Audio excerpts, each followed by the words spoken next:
Doctor, you are a physician duly licensed to practice medicine in the state of New York? I am. And you graduated from what college? Cornell Medical School, 1972. And do you specialize? Yes, ophthalmology. What are your qualifications as an ophthalmologist? I am honorary surgeon at the New York Eye and Ear Infirmary, director of ophthalmology at Governor Hospital and at the Jewish Memorial Hospital. I believe you had occasion to examine the claimant in this case? Yes, on September 30th, 1967. And did you submit a report to the carrier with reference to that examination? Yes, I did. What does your examination disclose with reference to the right eye? The right eye had a vision of 20/100, and there was a large mass in the vitreous, and the retina was detached and seemed to be elevated due to the mass. This mass could not be trans-illuminated. The rest of the fundus appeared to be negative. The left eye was essentially negative.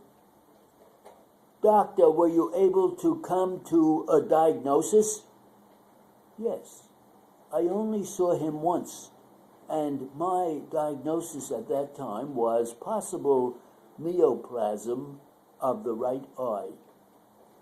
Did you get any history from the claimant with reference to any previous injury?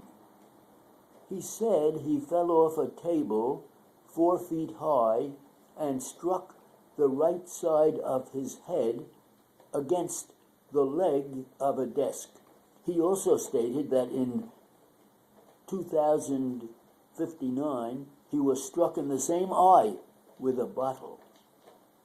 Now, doctor, you may assume the history he gave you, plus the fact that on March 28, 1947, while working, he was standing on a bench, which in some manner moved so that he fell from it sideways and struck the right side of his forehead against the leg of a table.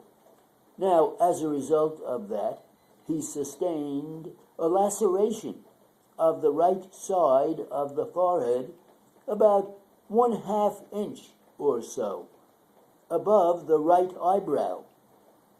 I want you to assume that he was treated for an ecchymosis around that it cleared up within the space of 4 weeks, and that the attending physician in treating the injury never had occasion to examine the eye proper or the interior of the globe.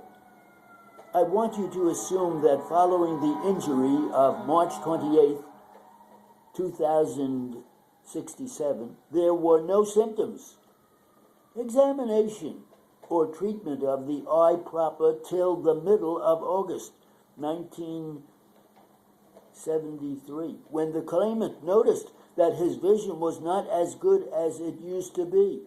I want you to assume that thereafter he was examined by an eye specialist who made a diagnosis of a melanoma of the choroid, and thereafter he was operated on, and that the right eye was removed. Now, what we are concerned with, doctor, is whether or not, in your opinion, there is any connection between the laceration of the forehead sustained on March 28th and this melanoma of the choroid that was removed by operation in September.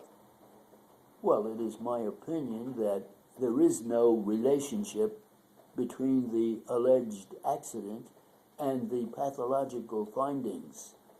Doctor, may I ask you if it is possible for a blow to the forehead to cause a detached retina?